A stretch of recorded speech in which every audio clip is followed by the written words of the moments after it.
It's really funny to see right-wingers' reactions to kids' TV shows. You know, for instance, Steven Universe. This is a show I haven't seen in full. I've seen one part of one episode, and when I watched that part, I'm like, this is fucking awesome! I want to watch more of this shit, but I can't, because I don't know when the fuck it's on TV, so I can't record it with my DVR. And my satellite provider doesn't have, like, the entire first season in order. It has, like, a few episodes from the first season and shit like that. It's, like, one big garbled fucking mess. So I'm like, fuck. I even try to watch it illegally, because all my legal fucking means are just in the fucking wind. But, you know, that's how much I want to see the show. Is like, I want to actually, like, do it legally. I want to watch it on TV, you know? Give them some ad revenue from watching their fucking the ads that are in there and shit. But it's a fucking good show. And right-wingers are losing their shit over it. It's like, what the fuck? When there are so many more fucked up shows that have been on TV. You know, or at least the premises for these shows are way more fucked up. Like for fucking Pokemon. Pokemon is a show about a fucking like 10-year-old leaving home and like dog fighting. He's fucking pet fighting and shit. Nobody says anything about that shit. I guess it's because it's not as brutal, you know, as you see them getting ripped the fucking apart, but it's like Ash Ketchum is like dog fighting with Pokemon. And nobody gets their panties in a twist about that shit. You know, fucking... You know, fucking the Looney Tunes cartoons, for fuck's sake. Those old ones, those are fucked up beyond all belief. Smacking people in fucking the head with like a frying pan. The Tom and Jerry fucking cartoons. All the sick, demented shit that was on that fucking thing that's still, you know, like on broadcast TV. But like, oh, they have a fucking problem with Steven Universe. And fucking, you know, I think the other show that's in the piece is like fucking Chlorette or some shit like that. And Adventure Time. I'm not the biggest fan of Adventure Time. Mainly because I'm not a fucking stoner. And, you know, I'm not the target audience. I know people who are way older than me who find the fucking show fun. I can't get into it. It's too whimsical. I'm not into whimsy. You know, I'm in for a good story and that's about it. But I'm going way off fucking topic. Because I've been talking about, like, Steven Universe for 3 fucking minutes, and I haven't even gotten to the point of this fucking video. Which you can probably no doubt tell is going to be about right-wingers losing their shit over Steven Universe, Adventure Time, and what have you. And I'm talking about they have a fucking meltdown over it. And it just kind of shows the shitty people that these motherfuckers are. Like, the veil has been lifted, you know, around these people, and like, you just see them for the shitty, fucking mean-spirited people that they are. So, the piece that I'm going to be responding to comes from LifeSite News. And the title is, Warning to Parents, Pro-Gay Cartoons Are on the Rise. On the rise? Like, there's been kind of like pro-gay stuff in cartoons for a while. And at least in anime. Anime, especially since, you know, it's from Japan, they don't give a shit. They'll have gay characters and they'll have fucking transgender characters. They don't give a shit. Like, they don't have the hang-ups that fucking Americans do. They're way more accepting. You know, it's fucking... But we'll fucking... We're limited in, you know, scope of this fucking thing. So, the author of this is Leanne Lawrence. And I'll leave a link to it if you want to go read it for yourself. But let's blaze through this as fast as possible because I wasted enough fucking time gushing over a show I never really have seen just because I think like one thing I saw from it is fucking cool. So anyway, let's blast through this. When the animated series The Legend of Korra, which is based on Aang, The Last Airbender, for those of you who don't know, ended its 3-season run with the two heroines holding hands and dissolving into a mist, thus making explicit a lesbian love interest that hitherto, who the fuck says hitherto anymore, had only been hinted at. Children's TV was likely changed forever. Fucking as if like love stories are not new to that universe at all. Have you watched not Legend of Korra? I kind of watched Legend of Korra. I couldn't get into it, not because they're gay characters and shit. I was such a fan of Aang, The Last Airbender, could not get into fucking Legend of Korra because it's just I like the cast of Aang better. But in Aang, The Last Airbender, there's like borderline like sexual things in that fucking show. For fuck's sake, I think his name's Sokka. He doesn't marry, but he gets in a relationship with the fucking person who turns into the moon. Fucking Aang and Katara, they're kind of fucking later on in life in the show. They just start like saying "fuck it," you know. They just start dating. It's cool, but it's just like fucking. God forbid there be two fucking very powerful, very badass lesbian characters in a TV show whose main character is a fucking woman. And from what I've seen of Korra, she's badass as fuck. Or so claimed Vanity Fair arts writer Joanna Robinson, who enthusiastically lauded the December 2014 finale of the Nickelodeon show as perhaps the most subversive television event of the year. I would have to agree. But for Christian media watchers like Jeff Johnston, that lesbian fairy tale ending, the two characters were actually bisexual, having each dated a boy in previous episodes. But guess fucking what? Lesbians can date guys in some faux fucking attempt to, you know, like, I'm not gay. And they can just go, fuck it, I'm a lesbian. I like how you have to make that fucking distinction, like, they were actually bisexual, even though they ended up in a lesbian relationship. Was just the inevitable next step in a clearly discernible trend. There are definitely more gay and transgender characters and stories in children's television. Johnston, issues analyst for Focus on the Family to Lifeside News in an email. No fucking shit. You know why? Because there's not these tight-ass fucking dipshits like you running the fucking networks anymore. Fucking Jesus Christ. Other examples include the 2013 season of gender-bending Australian cartoon show She Zhao, featuring a 12-year-old boy who finds a power ring that turns him into a girl. The story is a little bit more complicated than that from what I remember. It's that the power ring is only supposed to be worn, or like it's a female power ring, and it's supposed to be inherited, I think, from mother to daughter, but his mom didn't have a daughter, so he inherited it. But like fucking, you're like, oh my god, turn them into a girl. In an episode in Disney Channel's children's series Good Luck Charlie, in which a lesbian couple brings their child over for a play date. How fucking dare those lesbians try and counter all of the horseshit you spread about them. And it will get worse, predicts Johnston, because children's TV fare is a reflection of what's already in our culture. Since the United States Supreme Court decided that same-sex marriage is a constitutional right, and with media hype promoting transgenderism, with the stories about Bruce Jenner and the actor known as Laverne Cox, we'll only see more and more of this.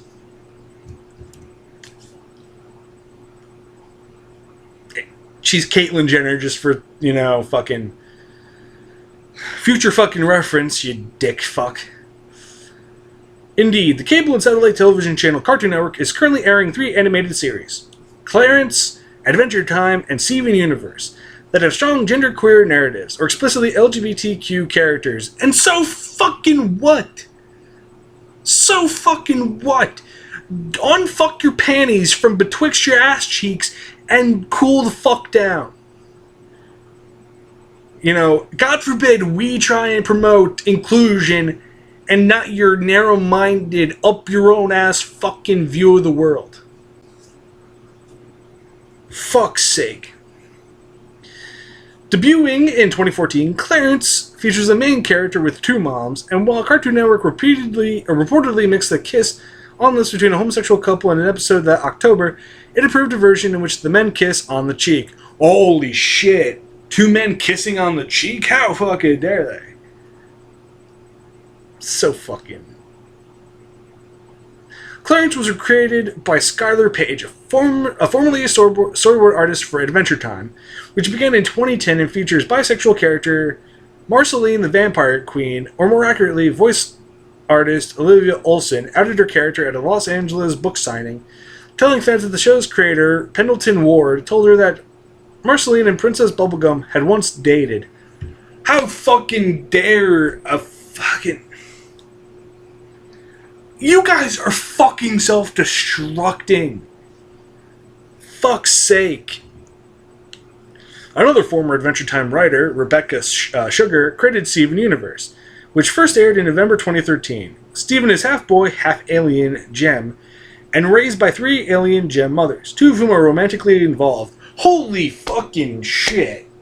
You're getting your panties in a twist over that? Fuck's sake. Grow the fuck up, you petulant cunt.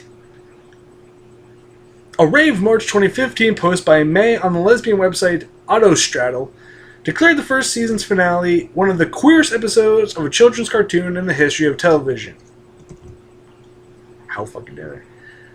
While the American Conservative Media Watch organization Parents Television Council, or PTC, fucking Jesus Christ. Fun fact about the PTC, I'm pretty sure they got parodied in the 1990s by the WWF in the form of Right to Censor. So, doesn't monitor children's shows per se, nor zero in on LGBTQ narratives, and nevertheless gave Cartoon Network a failing grade in its 2011 special report, Cartoons Are No Laughing Matter. Half of the fucking shows on Cartoon Network are fucking comedies. Fuck's sake. And the only ones that aren't fucking serious are like the anime that's on at fucking 11 o'clock at fucking night.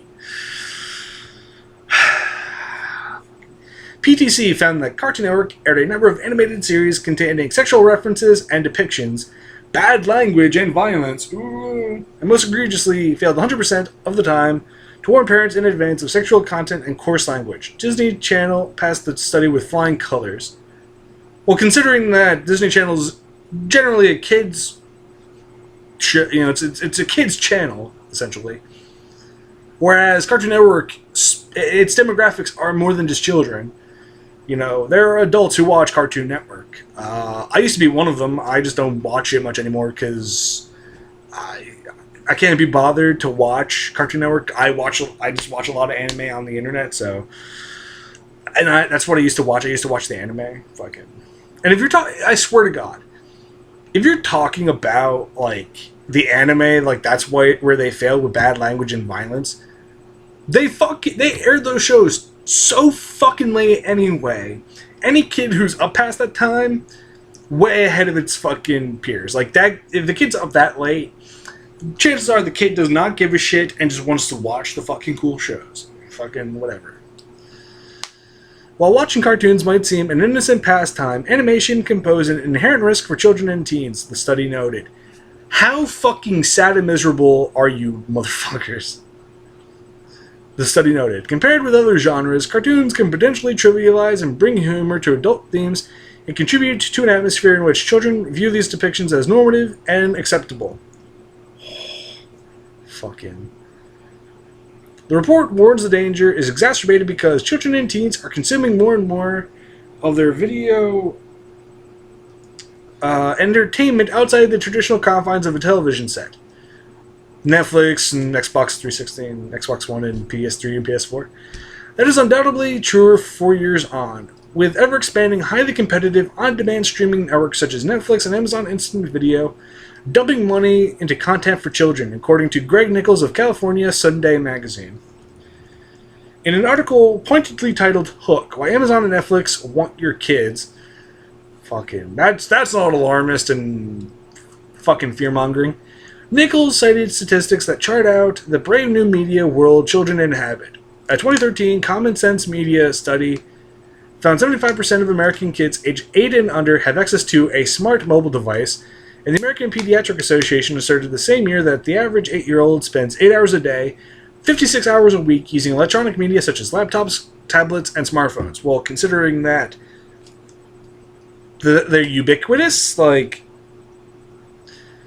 I'd say 8 hours is a lot for an 8-year-old, but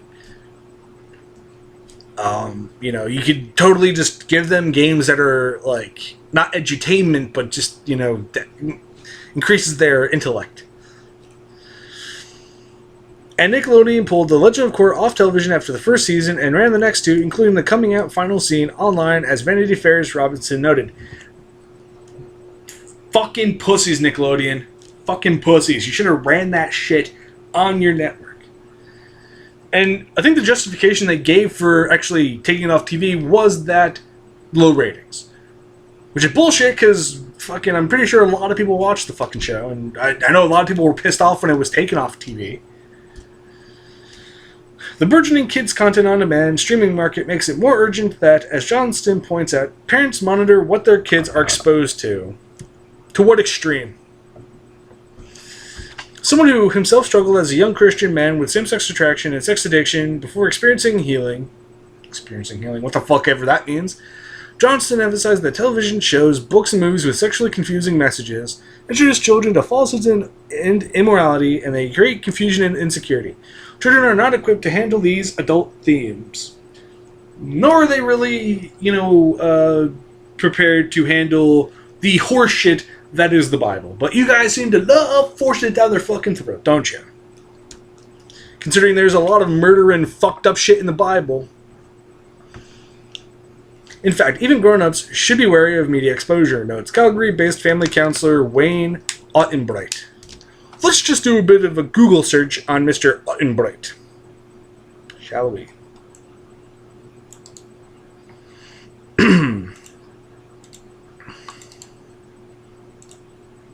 Paste and search. Parenting faith into your children. That's, a great fucking thing. One of the first things that pop up. Parenting faith into your children is a talk by Wayne Ottenbright. Fucking. That immediately just. All credibility is fucking gone. It is clear that we need to be vigilant about usage in any medium. Television, movie, music, video, books. And not simply for our children, but also as adults, advises Ottenbright, a board member with the Canadian Association of Catholic Psychotherapists and father of 9 daughters. And presumably a condescending prick.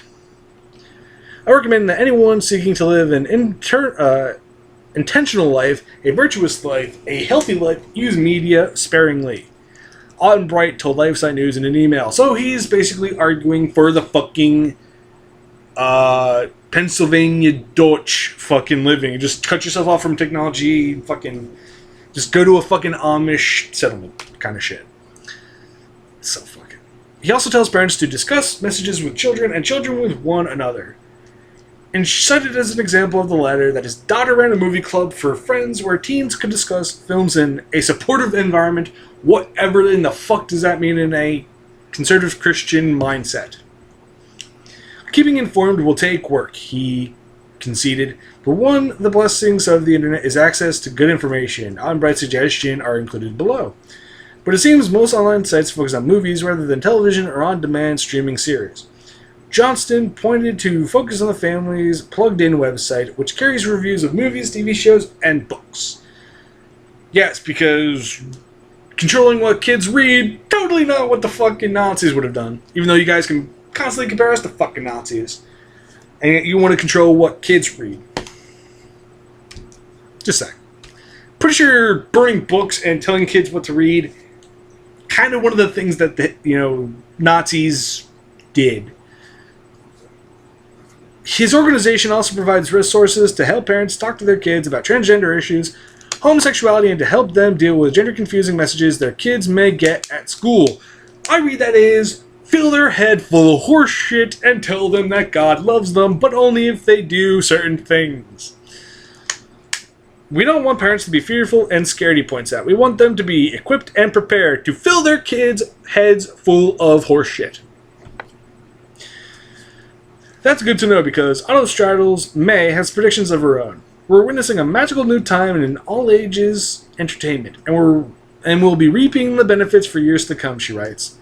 The queerest episode ever of Steven Universe was beautiful and important, and based on what's been happening over the last few years, it's just the tip of the iceberg. But it's just the tip. So, some online resources for parents include Decent Films, Screen It, fuck, I'm bookmarking the shit out of these websites, and Parent Previews. I'm bookmarking the shit out of this stuff just to see the silly, stupid shit. And I might even do a video about it later. This is gonna be fucking hilarious. Did I actually do parent previews? Did I? No, I did not. Okay. Fucking. Holy shit. And then. So yeah, I'm done, because, fucking Jesus Christ. Actually, let's see how many comments. Before I actually stop, let's see how many comments there are. And I'm sure this video is way... Oh, it's actually not as long as I thought. There are 4 comments. Let's get to them. Holy shit, that is a long-ass comment, and I'll get it out of the way straight away. Cadavra vero innumero. Childhood by its nature is subject to flux, impressions, and confusions, especially in a culture as ours, which sets such as new norms. For queer theory activists, it's ideal recruitment territory. In Hat Flux, I'm assuming that was supposed to be in that flux, made to order, identify the gay node, isolate it, stabilize it, rope the child's identity to it as the node is tied by the public schools, the media, NGO, private and state funding, and the courts. Criminalize any interference. Yes, because, treating kids like shit because they're gay, fucking, it's just interference. When the attempt is made to untie the knot by the child's parents or faith community in fucking quotes, identify the criminal attempt and isolate the offending agent. The media, by mockery and social, charging the party with offensive behavior and beliefs. The schools by assigning an inside ally to the supposedly LGBTI2Q, I don't know, student, so his sexual self-construction rights are observed. County and state agencies by initiating supervision visits to the child's household to confirm that the parents are guilty of negligence of their child's now confirmed LGBTI2Q status, and the courts by issuing orders for the parents to attend classes focusing on change of negative behavior and attitudes toward their now child's now state-assigned LGBTQ blah blah blah designation, conducted by various grant-funded agencies and nonprofits. This sounds like the fucking ravings of a lunatic. If all that fails and the parents' behavior and attitudes toward their LGBTQ child have not changed, then the state, via family courts, can initiate change of conservatorship procedures against the parents. And this is not far-fetched. Criminal charges against any entity that disseminates and supports those behaviors and attitudes, beliefs of the now criminal parents. Is the queer theory activist movement, whatever the fuck that is, on the lookout to wedge this into the media and onto the courts? Edgy vanguard folks all. Bet the piece of your household they are. What's to stop them? This is how it's written.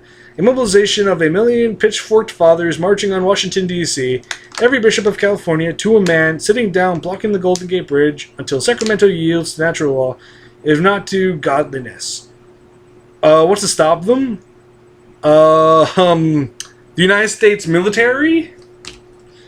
I'm pretty sure they could stomp that shit out under their fucking boot and have no qualms about doing it. Because they're making a fucking, well, first of all, a million pitchforked fathers marching on Washington, D.C., that's a threat, motherfucker.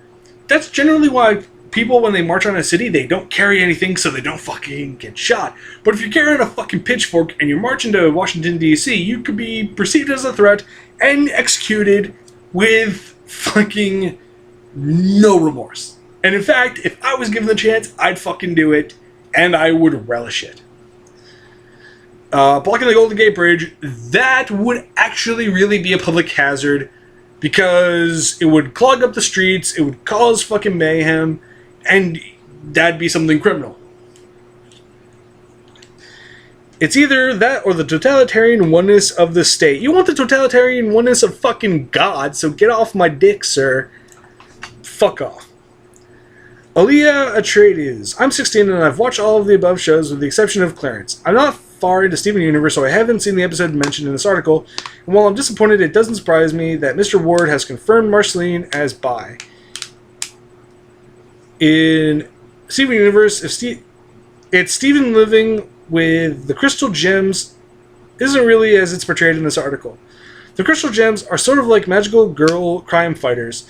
They live together, but it's like the Justice League living together. Steven lives with them because his deceased mother was one of their comrades, and his father kind of lives in a van, and we will eventually join them in protecting the planet when he can control his powers. It's not some lesbian throuple.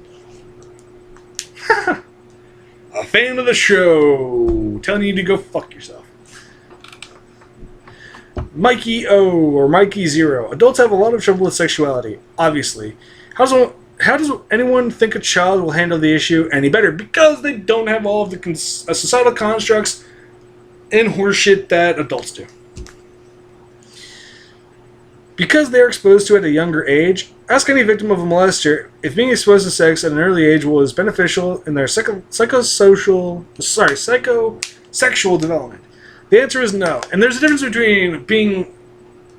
Fucking Jesus Christ. There's a difference between being introduced to a concept and being raped by someone. Just saying. This is a horrible and a violation of the joy of childhood. I'm disgusted with any adult who airs this shameful behavior.